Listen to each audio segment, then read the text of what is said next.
Peas on Moss is brought to you by Kimberly Schaub, a culinary scientist turned business developer. Over the past 4 years, the audience has downloaded episodes over 40,000 times, and we have 1,500 impressions across the website and a host of social media platforms. Will you consider contributing to the show to help keep it on air? Donations through Patreon help to offset the cost of web hosting, editing, and producing the various Peas on Moss offerings, from podcast episodes to videos, and every little bit helps, from corporate advertisement to sponsored content and private contributions. Reach out to me on peasonmoss.com for details.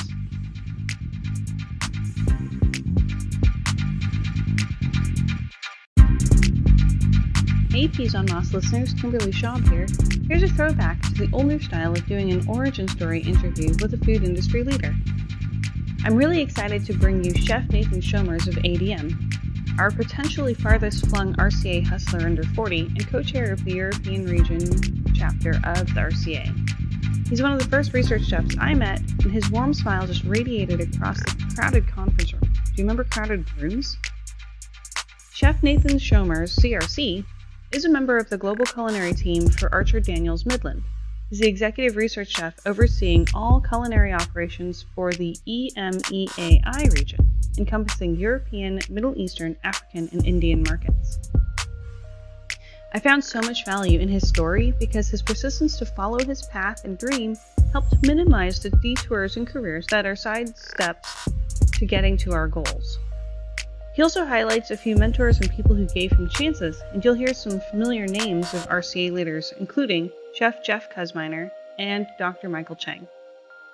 He has a tone of optimism for the industry that, even while being dramatically impacted by the coronavirus pandemic, is not done. We will find ways to pivot, to respond, to rebuild. Some of the tried and true methods aren't going to be as effective anymore, and some models might be altered forever or might not return. But we cooks and professionals have to deal with chaos, loud noise, confusing orders, and fire, so this is something we can definitely do. No matter whether you wear the tallest toque, or lug freshly polished flatware up flights of stairs, or perform one more titration, or realign a project timeline, or rush an LTL freight order, or add a compelling graphic to your killer presentation, you're part of this industry story. We are here because we are in the service industry, and we will continue to serve the needs of our customers. Please enjoy this special episode with Chef Nathan Schomers of ADM in Berlin, Germany.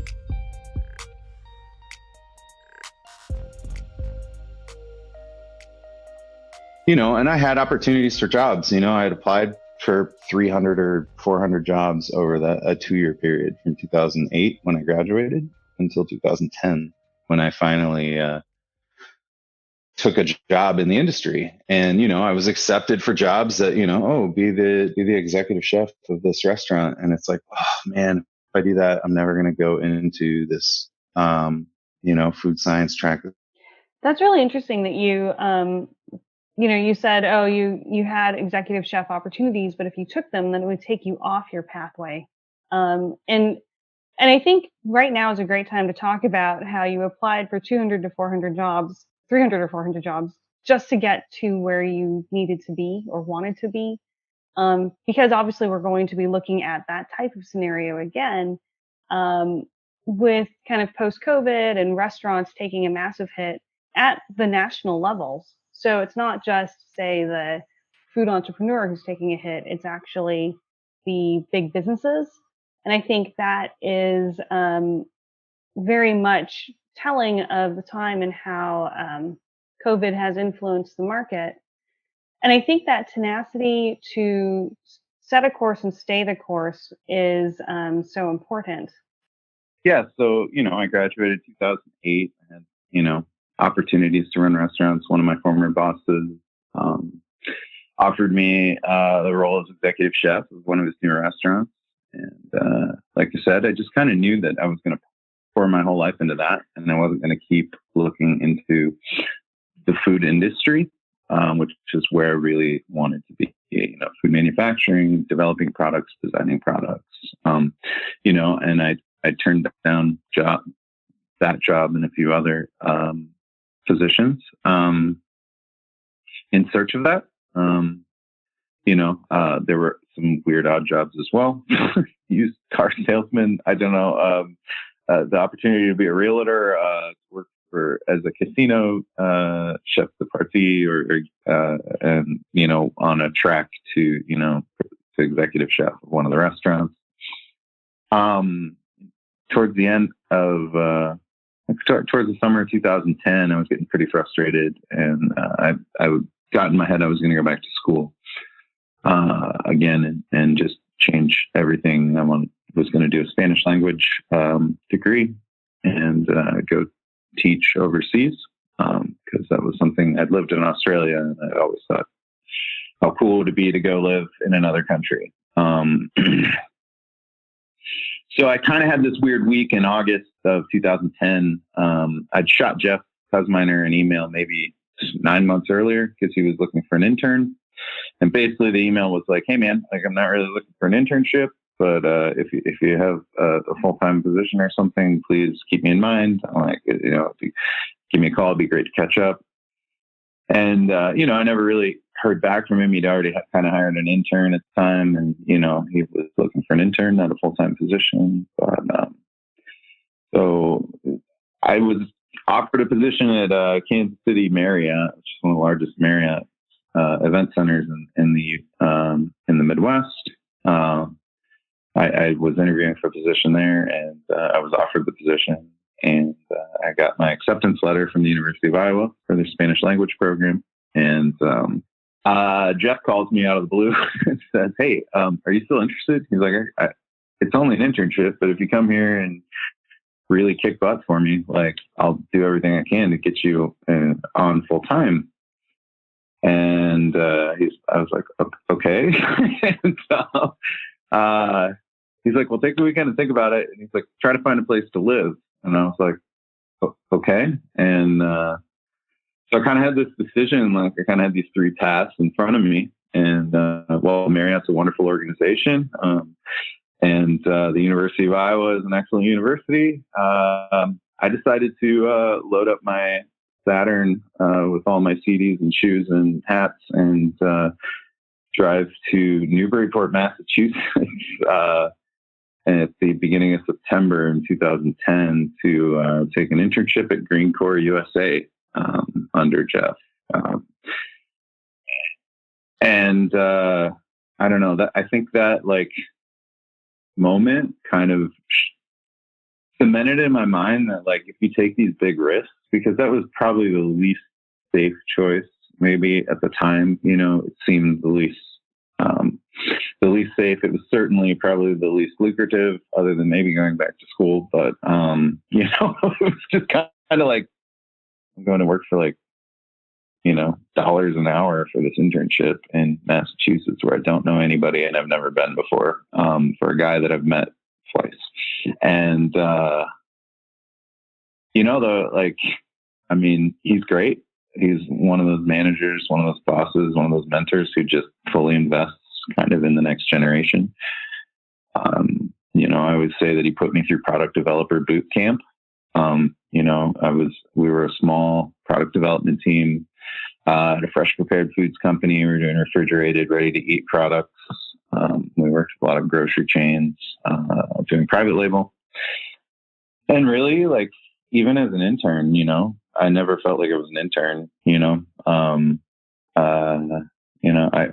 I did everything, he had me kind of running some of the projects from a pretty early point, and I was doing, bench development. I was running the product trials. I was helping source ingredients. We were working with costing, working with sales, and that was it. Like, after those 2 years, like it really just exposed me, because I worked for him for 2 years there, and it just really exposed me to a lot in the industry.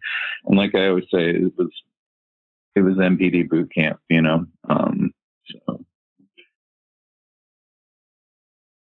think we all, like all of our first roles, especially moving from the culinary world into that first product development role, whether that's an internship or any other type of position, I think that always feels a bit like a boot camp or a trial by fire, because we have these great theories and we can bench top like anybody's business, hopefully, as long as you write things down, right? Yeah. But everything after the ideation and finally hitting a recipe that you like, getting to the formula stage and then certainly commercializing it is the biggest brain cell burn in a single period of time, besides learning to cook on the line and just like, all the things flying at you all at once. It kind of felt like that. Is that for you as well? Yeah. I think there were a lot of times where I felt like I was thrown into the deep end a little bit, but it also shows how much he trusted me and my abilities. And the thing is, like,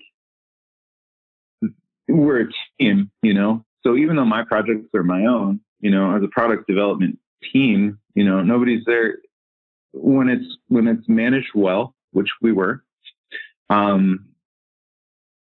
Nobody's going to let anybody sink. So, it was totally different than working in the restaurant, but very similar. Yeah. I still remember vividly my first night working in a restaurant, on the line, and like how terrifying that was, and then just how exhilarating that was, as you kind of get into your rhythm and get into your flow and start to figure out how things work. And I think that echoed very similarly into product development. Now that the timeline's much longer, putting a product to market can take, weeks, months, years, depending on what you're working on, and the processes that go along with that. But the highs and lows are very similar, and the adrenaline rush is there, as well.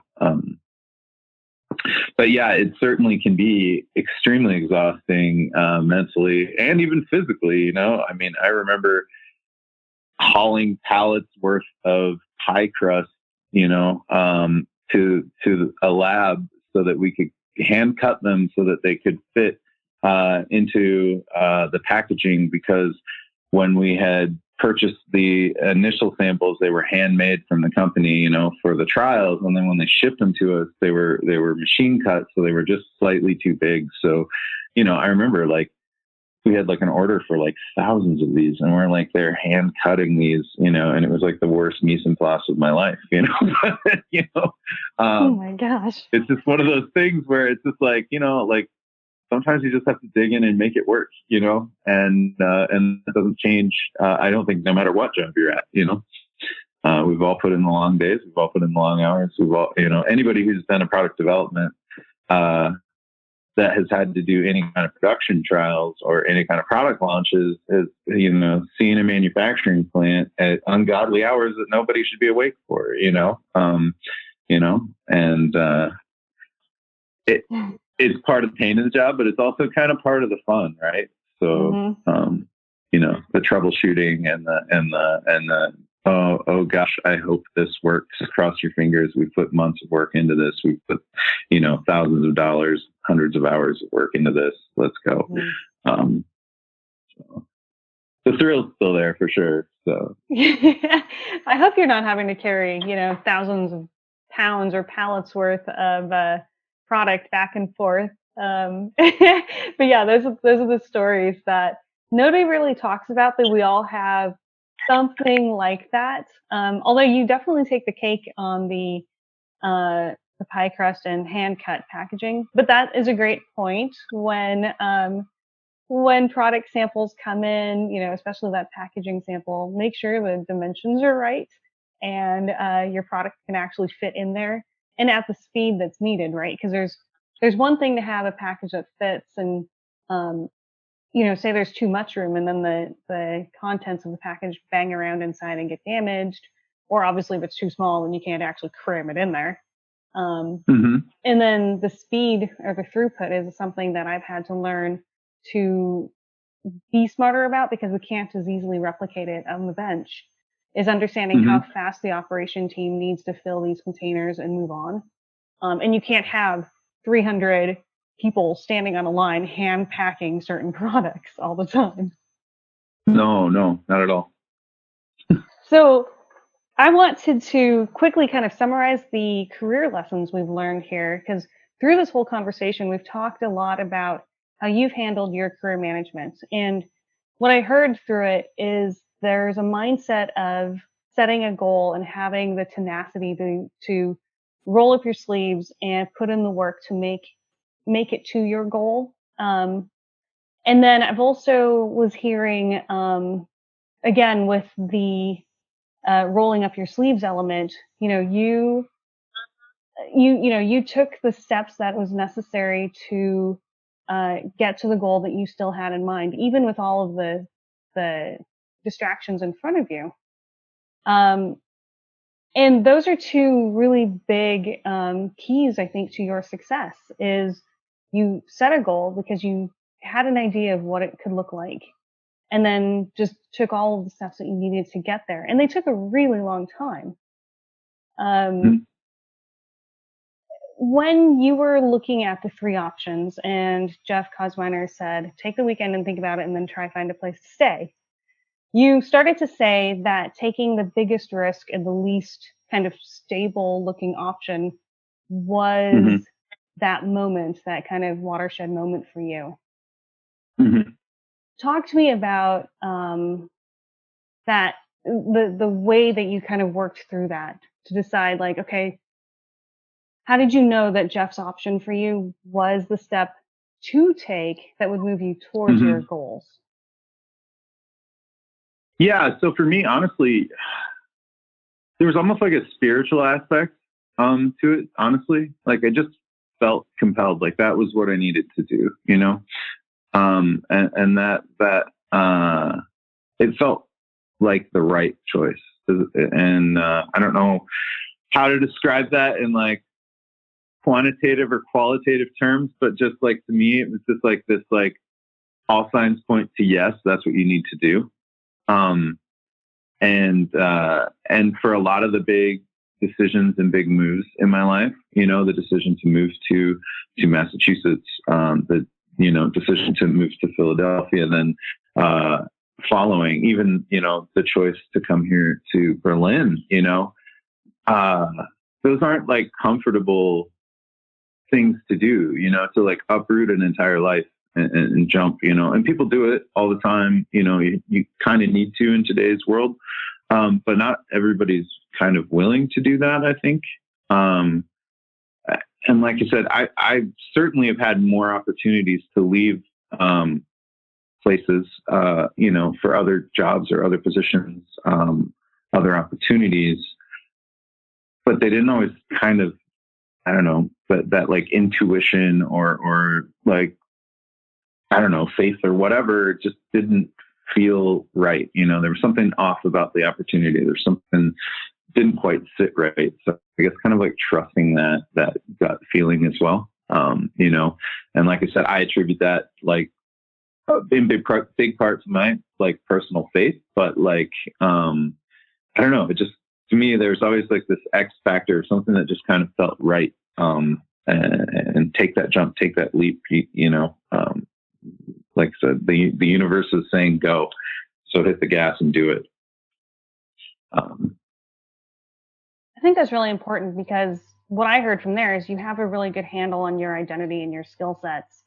And when the opportunities arise that your puzzle piece seems to fit perfectly, then you feel fairly confident, if possibly nervous, but you feel fairly confident about putting that puzzle piece next to those other opportunity puzzles to take that leap. And I don't know if everyone can confidently say that they have that sense of self, but I would argue that you probably know yourself, listener, you probably know yourself better than you think.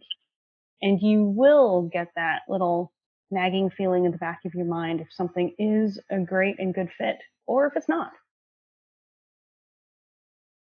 Yeah, absolutely. Absolutely. And I think too, people in business, people in life respect people that take those chances. I found like, it kind of, it impresses people because not everybody is willing to do that. So I'm not saying that it's like a fast track to getting ahead or anything, but I can say that for me, it's certainly opened more doors. My willingness to be able to make a leap like that. you know. Um,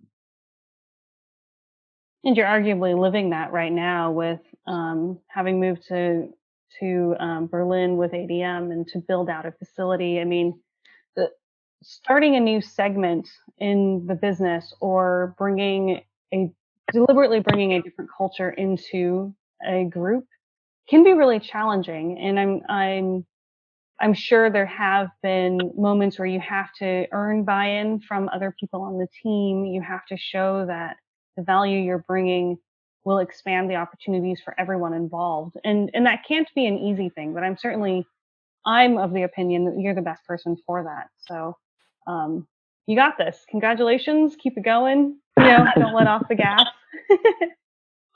Thanks, Kimberly.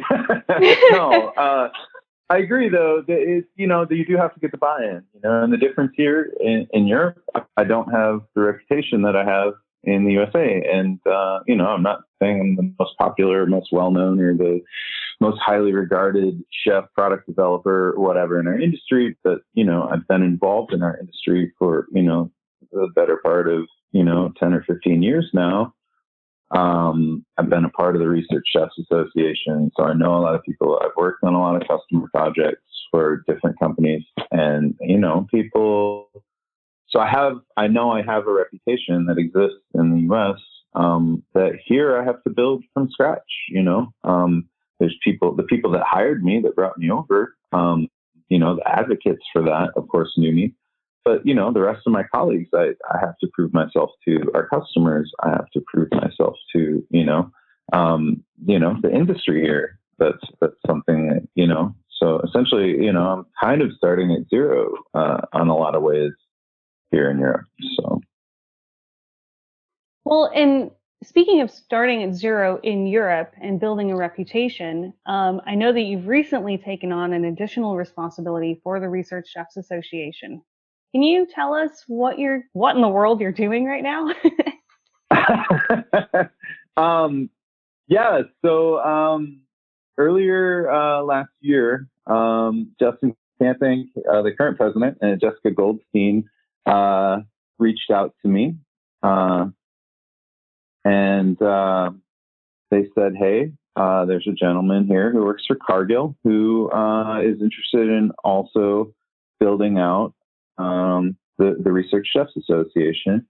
And I was part of a regional committee in the USA, and was considering running for the board prior to leaving the US. And I've always valued the organization. I found, like the networking alone is worth the cost of admission.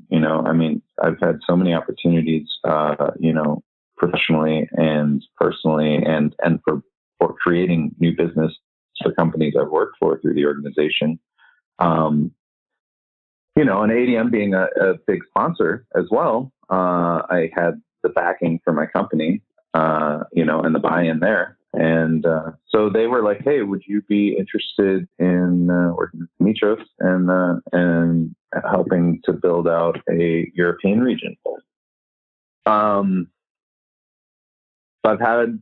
We've had several calls discussing what that could look like. So that Chip Potter and Dimitros, like a Mitros. I'm probably slaughtering his name, and I apologize if he's listening. And then of course Justin and as well as a few other past presidents and people who've led different groups in the RCA.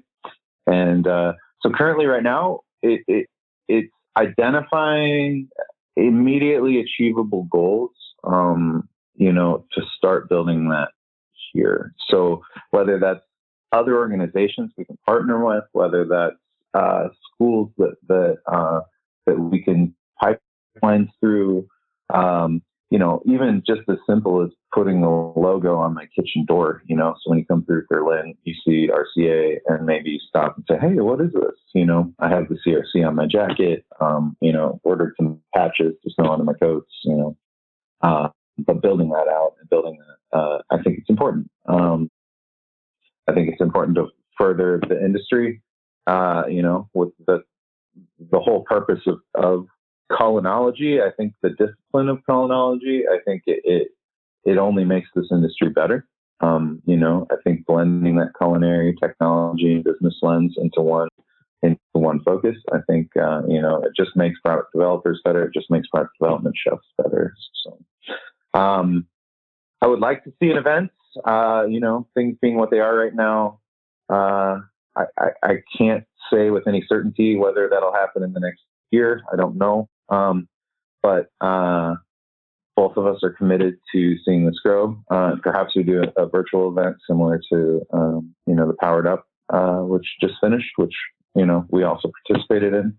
But yeah, so currently you can contact either of us on the RCA website. Our emails are there, so you can reach out to either myself or Demetris directly. If people are interested in volunteer opportunities or maybe eventually hosting a regional event or having a gathering at any kind of trade or trade shows or professional organization shows, we're happy to start talking about that. So. Wow. Well, thank you, Chef Nate, for taking this time to share your story and some incredible lessons along the way about your career and your work and growth to the ADM role in Berlin. I'm so excited you're the face for RCA in Europe. If I lived there, I would definitely join, even wherever I would end up. But until that pipe dream comes to life, we'll have to stick to virtual for now. Well, I'm happy to host you in my kitchen anytime, Kimberly. Thank you. And I'm looking forward to the next time we get to see each other face to face. Yeah. And I really appreciate the time and the opportunity to speak with you as well and share a little about myself. So thank you. Thank you.